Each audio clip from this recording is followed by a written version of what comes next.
Good morning. Good morning. All right, y'all. So today I'm going to be walking this morning because, y'all, I kind of got a lunch date with some women from school. I'm nervous. Anyway, let's walk and talk about it. All right, everybody. I'm sorry yesterday I had the phone crazy. Anyway, so like I was saying, I am going to eat lunch with two ladies from school. Their children are in my oldest daughter's class. And kind of how I connected with one is, I volunteer a lot I volunteer a lot at the school, and one of the ladies is on the PTO here, and so we ended up talking, and she's a stay-at-home mom too, and we kind of clicked on that because we kind of understood each other's struggle a little bit with being a stay-at-home mom. And I told her, I was like, we should talk more often. And she's like, yeah, we should. And so maybe like the following week after we had that conversation, she invited me to go to lunch. So I'm like, okay, cool. Then she told me that there was another mom that's in the kids' class that she was gonna invite. So I'm like, okay. I don't know if she's a stay-at-home mom or not, but anyway, we're going to lunch. Now, the reason I'm nervous is because I don't even know how to say it. I feel like sometimes I can be socially awkward. And then I get nervous and I laugh a lot. I laugh a lot anyway, but let me switch hands. Oh, yeah, that's better. The more nervous I am, the more I'm going to laugh. Then I don't know what to say. And a lot of things that some people are into, I'm just not that into. I lead a very uneventful life. I'm cool with that. But I get nervous. Anyway, when I was saying how like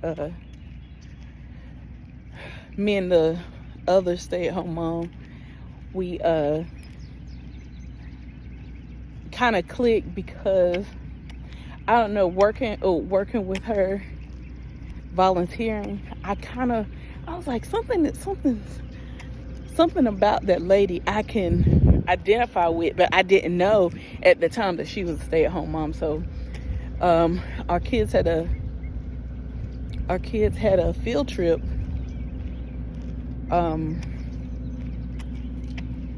when our kids had a field trip. We ended up carpooling together, and I just came out and asked her, I was like, can I please ask you a question? She's like, yeah. I asked the lady, was she a stay-at-home mom? And she said, yeah. I said, I knew that we had something in common. I don't know, I just felt it. Anyway, so she starts talking like whenever I asked her if she was a stay-at-home mom, before I can even say, oh, me too, she just kind of spilled out like what she does from day to day. And like at home, and I get that from myself. Like I realize that I do that, and it's because sometimes you kind of feel like people think that all you do all day is sit in the house and do nothing. But really, y'all, I ain't gonna lie, this whole stay-at-home thing, it's probably the hardest thing I have done. Aside from an AT&T call center. It's probably the hardest job. It's probably the hardest. And I don't know. Overworked and unappreciated. It's definitely what you feel. And then you don't get, it's not like you get a monetary return. You don't get your return until your kids are grown. That's the crazy part about it. Or until you see like something results from your kids. Anyway, and that's very hard for me to get in my head. Very hard. Anyway, I'm glad I did meet her, and I'm glad that we were able to relate to each other. But I'm still nervous about this lunch outing because, like I said, I can be socially awkward, and I know that. And also, y'all, I think we're going to like a fancy restaurant. And I'm a little plain with food. So wish me luck. Anyway, I tried my very best, like being in this stay-at-home era, because I don't see it being forever. But as of right now, this is where I am. God placed me here for a reason. Trust me, I've tried to get out by getting a job, but it don't make sense. And I can't, schedules don't make sense. Can't make schedules work. So this is where God wants me right now. And I feel, and whenever I think about it, I really do. Whenever I really think about it and about like what has gone on in my life, and to think about like what I'm gaining from being at home, it does make sense. It's just hard because it's something new. Now, I've been in this thing for 3 years, going on 3 years, the whole stay-at-home thing. I thought it was going to be a breeze by now. Not really a breeze yet. A little bit easier most days. But when we first got here, y'all, you probably couldn't find a dirt speck in my house, because I felt like I had to get up, clean. Like I felt like I had to put myself on some type of schedule to make myself feel like I'm doing, like to make myself feel like I'm earning my keep. Now, my husband ain't said nothing like that. This is all something I done built up in my head. Anyway,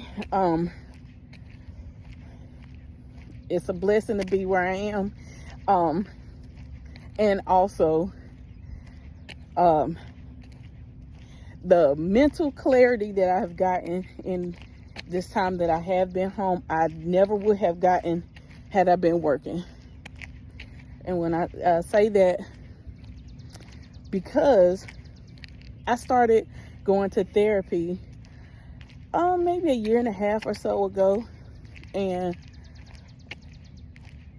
therapy has really helped me a lot with understanding a lot in my life, and helping me to become or be a better parent.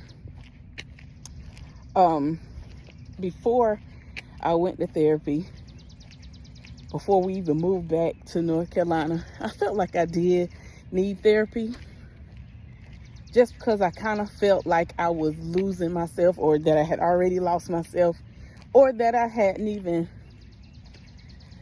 come into myself. I don't know. Like, it was an awkward feeling that I felt. It was an awkward feeling. But I didn't go to therapy before because I kind of felt like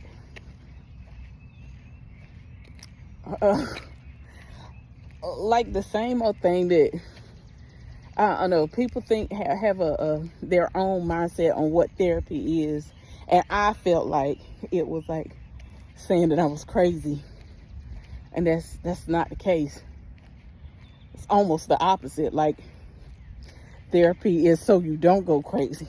You know, you don't know what you don't know. Therapy has helped me look at things in a different way. Yeah, and it really has helped me a lot. For instance, before I started going to therapy, y'all, on average, I would probably get 3 hours of sleep. 3 hours of sleep every night. I might have a good night before therapy. I might have had a really good night and sleep like 6 hours. And that's because my body just couldn't hold up anymore. And I was sleeping like those 3 hours on average a night. Sometimes not even all the way through 3 hours. Like an hour here, wake up, go to sleep for another hour, wake up. I have slept like that since, I don't know, college. So since like 2006, I've slept like that. And even before college, I did sleep a little bit longer. But I honestly think the only reason I did sleep longer in like high school is because I was playing sports. So I was getting up early in the morning for school, going throughout the school day, and then playing whatever sport after school, softball.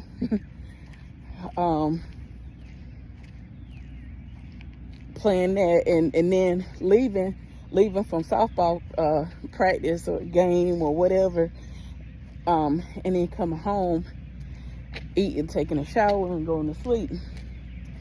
So the softball, like, the schedule was wearing me out. Like, my body at that age couldn't hold up. But had it not been for that, I don't think that I would have been sleeping then either. But you know, my sleep, I was sleep deprived for a long time. So I started going to therapy, like I said, 1.5 years ago. The best sleep, once I started going, like, maybe even after like the second session, best sleep I've had, and I don't know when. I mean, now my sleep is awkward, but it's not because of the things that's going on in my mind, but more. So I think now I'm entering perimenopausal stages of life. But yeah, I mean, it just goes to show you what therapy can do for you. I'll talk more about that at another time, but do yourself a favor and find you a therapist. And if the therapist that you find doesn't seem like the one for you, now give the therapist a couple of sessions now, 2 or 3 sessions or so now, to see if it works itself out. But do yourself a favor, get you a therapist. I am a Christian, so I do believe in Jesus and therapy. So he ain't put these folks on this earth for no reason. It's like not even like I wouldn't even say a mediator.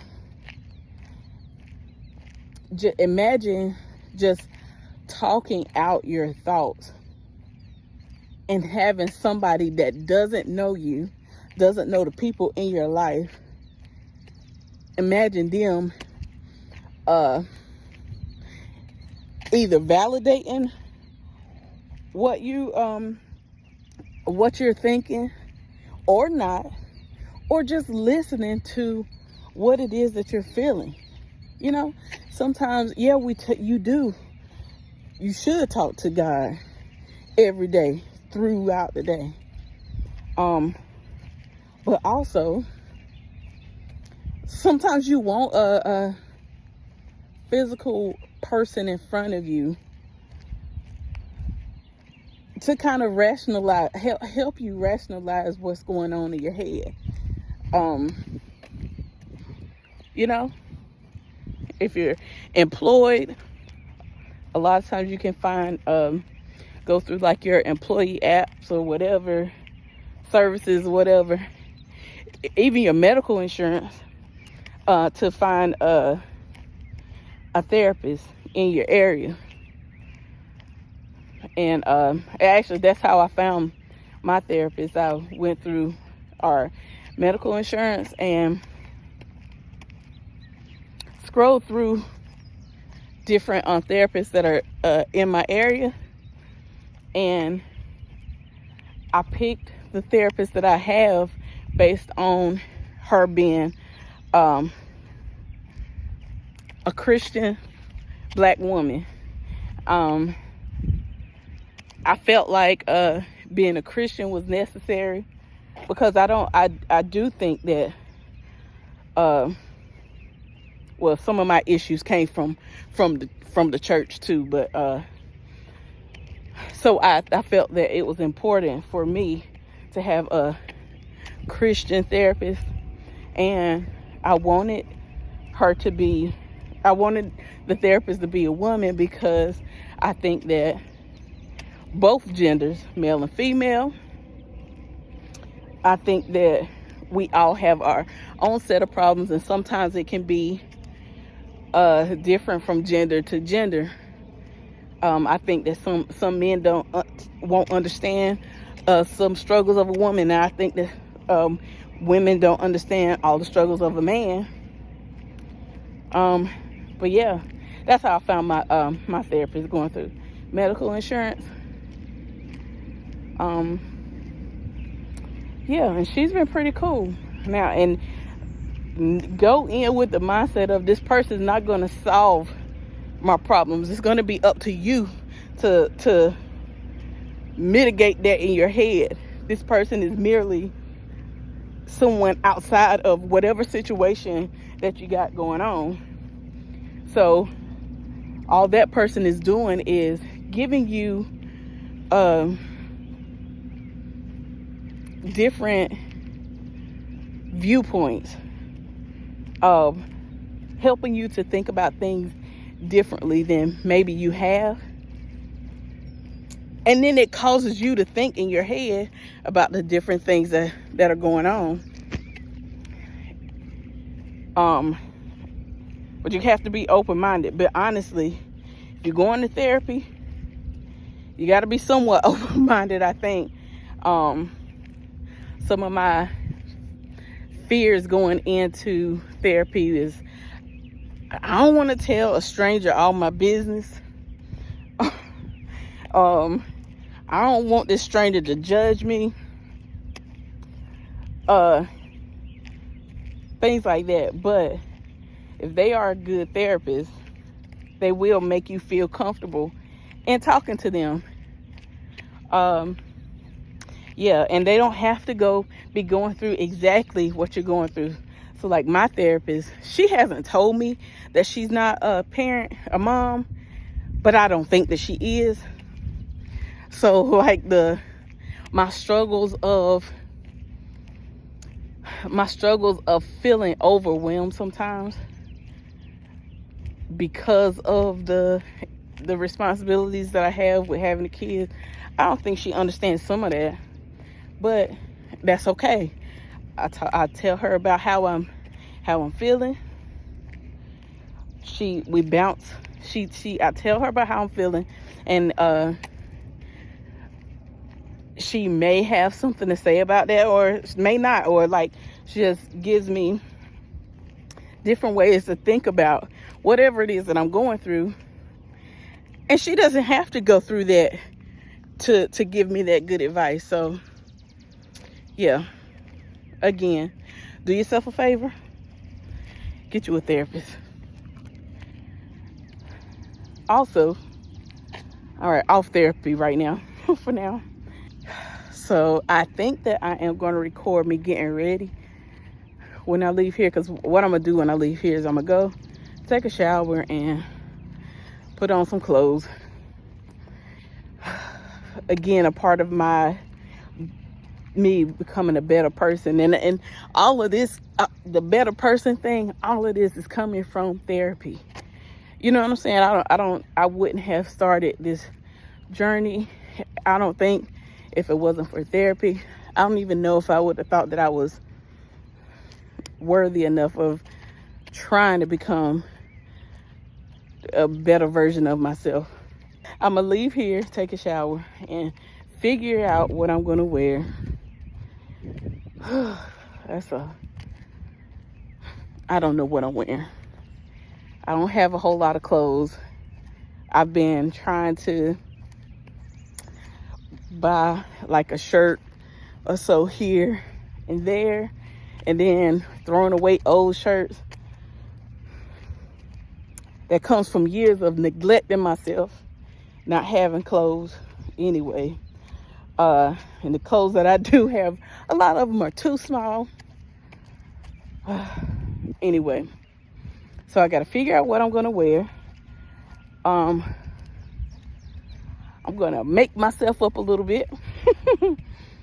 I started this thing with my girls where in the morning, after you get dressed and you're fully clothed and your hair is how you want it to be, brush your teeth and everything, I started this thing with them where they look in the mirror and say, "You look good, girl." And I started that because I wanted them to see, or I want them to know and feel beautiful. Like, I don't want them to depend on anybody else's word to make them feel like they're beautiful. I need for them to know that inside, that I don't want them to need validation from anybody about what they look like, how they should feel.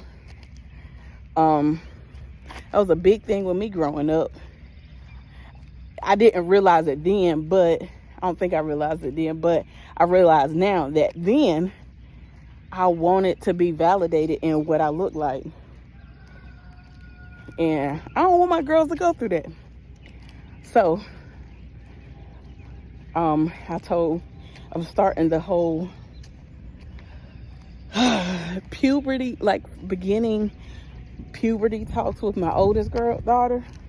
And so I'm starting off with hygiene. We've been talking about for a few years, but now included in that hygiene conversation, I think that your appearance should be included in that. And so I've started that with my oldest daughter, making sure that she looks at herself in the mirror and asks herself, what does my appearance, what does my attire telling everybody? You know, letting her know that her attire sends a message to everybody. And I want to make that clear early on too, because I need her to know that, I mean, she ain't gonna get it all the way right now at 8, but I need this to stick in her head today for years down the road, that it matters what she wears, and that we don't want to invite unwanted attention. Not saying that it's okay for not saying that it's not okay for people to wear what they want to wear, but I'm raising ladies, and everybody probably got their own opinion about that, but that's my take. I'm raising ladies, respectable young ladies. But yeah, so with me prepping them to, you know, dress accordingly, dress appropriately, dress in things that make them feel good, I have to do that for them to see. I have to do that to myself in order for them to see, to do the same things. Like, our actions speak louder than our words. So I can't be walking around here with workout clothes every day that I want to, even though I want to. But I have to put myself together in order for them to see, in order for them to follow suit. I don't want them to think that, I don't want them to think, like I want them to do what they see me do, because I know that's what they're going to do anyway. I can tell them all day not to do something, but if they don't see me doing what I'm telling them to do, it's not going to stick. Anyway. Yeah. So I'll get back up here when I find some clothes and get myself together. Talk to y'all later.